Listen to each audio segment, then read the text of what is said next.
Hey guys, what's up? It's Lane. I just wanted to do a quick update on my Bearded Dragon setup. Last time I posted this was probably about a year and a half ago, since the last time I did a video on this guy. So I just kind of wanted to update you guys and let you know how he's doing, what I've done to the tank, and everything like that. So first off, I have obviously moved him to a larger tank. This is a 40-gallon tank. Now, I got this from a pet shop that I know the owners from, and I was looking for an upgrade, and so I called and I asked them if they had any 40-gallon tanks I could buy. And this one was a display tank that they had some animals in. Unfortunately, it had a crack in it right there, as you can see. So they actually ended up selling it to me for $5.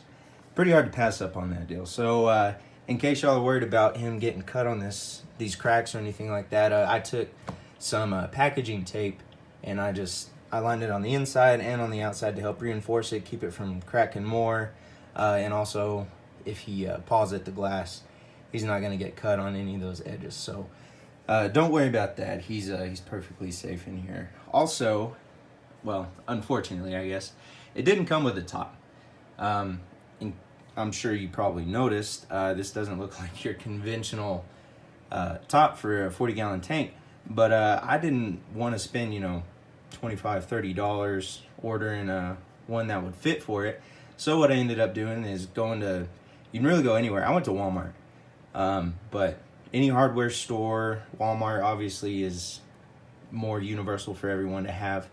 But I just went into their garden section and they have this metal mesh that's used for a number of things.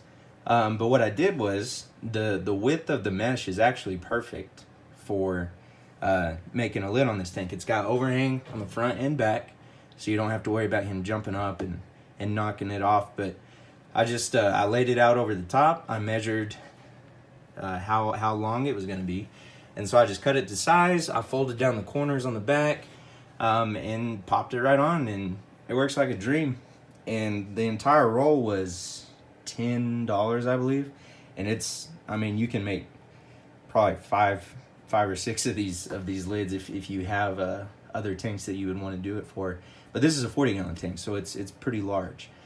But that's what I did. It just saved me some money. I'm sure some of you out there are probably looking into maybe getting a new lid or something like that. This has a lot of ventilation, and it worked for me. I don't know.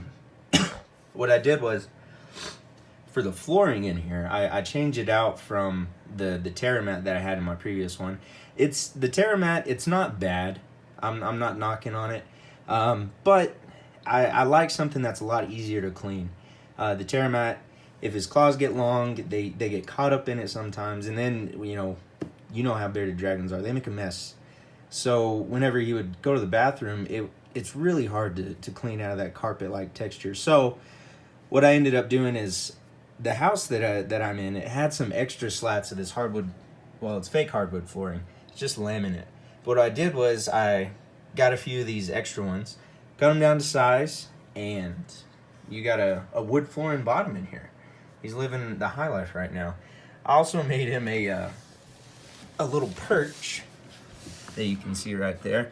And I know it's maybe not the prettiest, but I have a lot of wood at my disposal, so I decided to, instead again of going out and spending a lot of money, just making one, and it worked out for me. I like it. He seems to like it. What do you think, Cornelius? He doesn't know. I also made him a duct tape hammock underneath there if he wants to get in a little bit of a cooler spot, kind of relax and lounge. He gets in there sometimes, especially when the sun is coming through the window. It shines right into his cage here, so he kind of basks underneath in the sunlight sometimes. But I made it out of 4 2x4 little sections that I cut. On top is just 1/4-inch plywood. You can use anything for the top, really. But I just put it all together, and then I had a couple of extra pieces of that laminate flooring. He kind of messed them up. He pushed them out of the way, but I put those on top as well, just to kind of match the aesthetic. I'm not going for the prettiest tank by any means. But it is practical, it's useful, and it does its job. So this big log that I have right here, actually, I didn't go out and buy this. I found it. I was doing some yard work out in my front yard, and I know some of y'all are probably going to say, well, you don't need to bring outside stuff into the environment. It could have dirt and all this sort of stuff. Don't worry, I soaked it, I cleaned it, I left it out for a long time. I mean, I made sure that it was clean, that there weren't any bugs or parasites or anything weird in it. But I thought it would work perfect for him in here as a basking spot, and just a good place for him to rub, get the shed off. And also, a quick side note here, his femoral pores. Okay, I know that this might be a unknown subject to some of you more novice beardy keepers, but they have these things called femoral pores, and they're on the back legs, all the way across on both of their legs. And they're these little holes that what the males do is it secretes their musk, and what they do is when they walk around, it rubs off and it kind of marks their territory.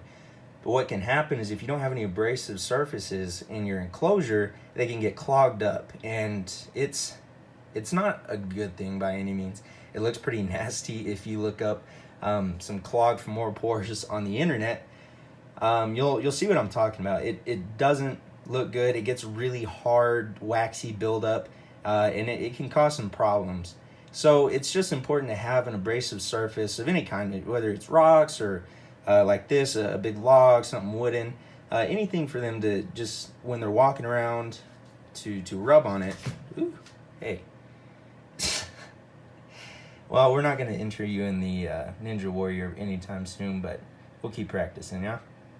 But like I was saying, I don't remember what I was saying, but it's important for you to have a surface in your enclosure, whatever it may be, that's a little abrasive, that will help to make sure that those pores don't get clogged up. Because if they do, you have to, it's a process of having to get them unclogged. So it'll make your life easier and their life a lot easier if you just do this and make sure that they can do it. Now, females also have femoral pores, so don't think that they're just not as pronounced as the males. It's one of the ways that you can determine the sex of a beardy quickly, just by looking at their femoral pores. If they're more pronounced, you can see them really well, it's a male.